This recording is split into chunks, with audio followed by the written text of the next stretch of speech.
నమస్తే friends, welcome back to our channel. ఇవాళ ఎప్పుడు ఒకేలా ఉండే వంకాయ కర్రీ కాకుండా వంకాయ పచ్చడి అయితే మనం చూడబోతున్నామండి. నోటికి చాలా రుచిగా పుల్ల పుల్లగా కారం కారంగా ఉండే మన వంకాయ పచ్చడి అయితే చాలా అంటే చాలా బాగా ఉంటుందండి. మరి ఫస్ట్ టైం మన ఛానల్ చూస్తున్నట్లయితే సబ్స్క్రైబ్ చేసుకోండి. మరి రెసిపీలోకి వెళ్ళిపోదామా? ఒక పాత్రలోకి వాటర్ తీసేసుకొని అందులో ఒక టేబుల్ స్పూన్ సాల్ట్ వేసి పెట్టుకోవాలి. మనం తీసుకున్నటువంటి వంకాయలు సన్నగా తరుక్కొని ఆ సాల్ట్ వాటర్లో వేసి పెట్టుకోవాలండి. ఇలా సాల్ట్ వాటర్లో వంకాయ ముక్కలు వేయడం వల్ల నల్లబడకుండా చాలాసేపటి వరకు ఉంటాయి. మనం కర్రీస్ చేసుకోవడానికి కలర్ మారకుండా ఉంటాయండి. అందువల్ల స్టవ్ పైన కడాయి పెట్టేసి ఒక 2 టేబుల్ స్పూన్ల ఆయిల్ వేసుకోవాలి. ఆయిల్ వేడెక్కిన తర్వాత మనం సన్నగా తరుక్కున్నటువంటి వంకాయల ముక్కలు వేసి లో ఫ్లేమ్లో వేయించుకోవాలండి.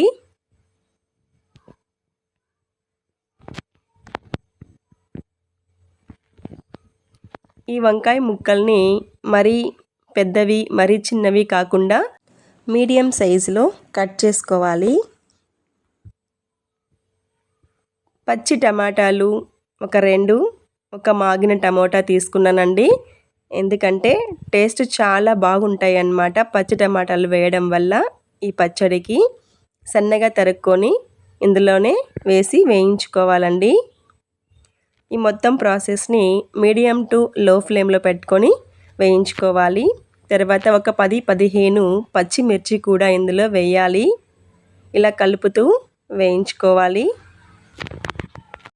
మనం ఆల్రెడీ ఈ ముక్కల్ని సాల్ట్ వాటర్లో వేసాం కాబట్టి ఆయిల్లో బాగా మగ్గుతాయండి. ఒక నిమ్మపండు అంత చింతపండు కూడా వేసేసి వేయించుకోవాలి. లాస్ట్లో కొద్దిగా కొత్తిమీర కూడా వేసి వేయించుకుంటే ఆ ఫ్లేవర్ అనేది చాలా బాగా ఉంటుందండి. పచ్చడికి మంచి టేస్ట్ అనేది కూడా వస్తుంది. చల్లారబెట్టుకున్న తర్వాత ఈ మిశ్రమాన్ని మొత్తం మిక్సీలో వేసేసుకొని కొద్దిగా కల్లుప్పు వేసేసి మిక్సీ పట్టుకోవాలండి. ఇలా మెత్తగా కాకుండా కచ్చా పచ్చాగా మిక్సీ పట్టుకోవాలి. తర్వాత స్టవ్ మీద కడాయి పెట్టేసి ఒక 2 స్పూన్ల ఆయిల్ వేసేసి పల్లీలండి, నేనైతే పచ్చి పల్లీలు వాడుతున్నాను. మీ దగ్గర ఉంటే వేయండి, లేదంటే మామూలు పల్లీలు కూడా వేసుకోవచ్చు.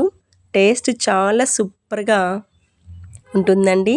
మనం పచ్చడి తినేటప్పుడు పంట కింద పడి క్రిస్పీగా ఉంటుంది.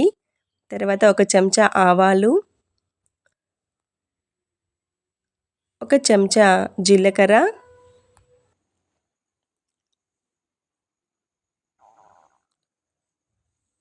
పచ్చిపప్పు,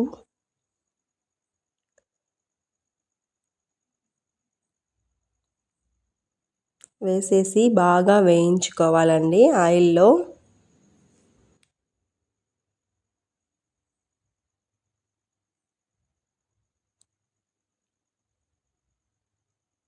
ఒక 4 వెల్లుల్లి రెబ్బలు,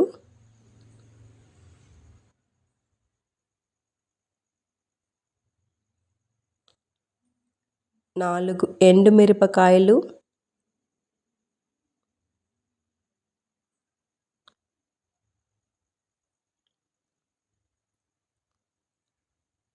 'సన్నగా తరిగినటువంటి ఉల్లిపాయలు వేసేసి బాగా కలుపుతూ వేయించుకోవాలండి. ఒక చిటికెడు పసుపు. ఈ పసుపు వేయడం వల్ల మనకి పచ్చడి మంచి కలర్ అనేది వస్తుందండి.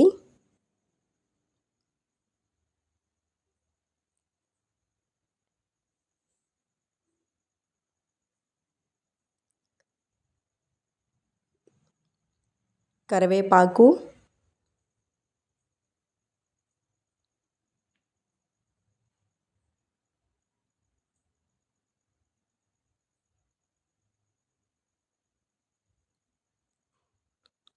మనం మిక్సీ పట్టుకున్నటువంటి ఈ పచ్చడి వేసేసి బాగా వేయించుకోవాలండి.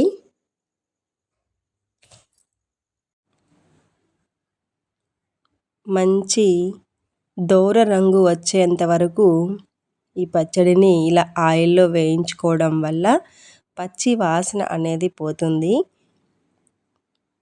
తినేటప్పుడు చాలా అంటే చాలా మంచి టేస్ట్ వస్తుందండి మన పచ్చడికి.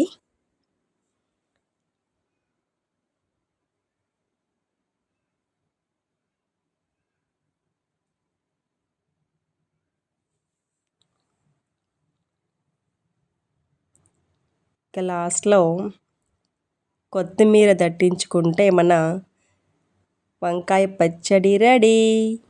వేడి వేడి అన్నంలోకి ఇలా వంకాయ టమాటా పచ్చడి వేసుకొని తింటే ఆహా సూపర్గా ఉంటుందండి. మరి మీరు కూడా తొందరగా ట్రై చేసేసి కామెంట్ చేయండి.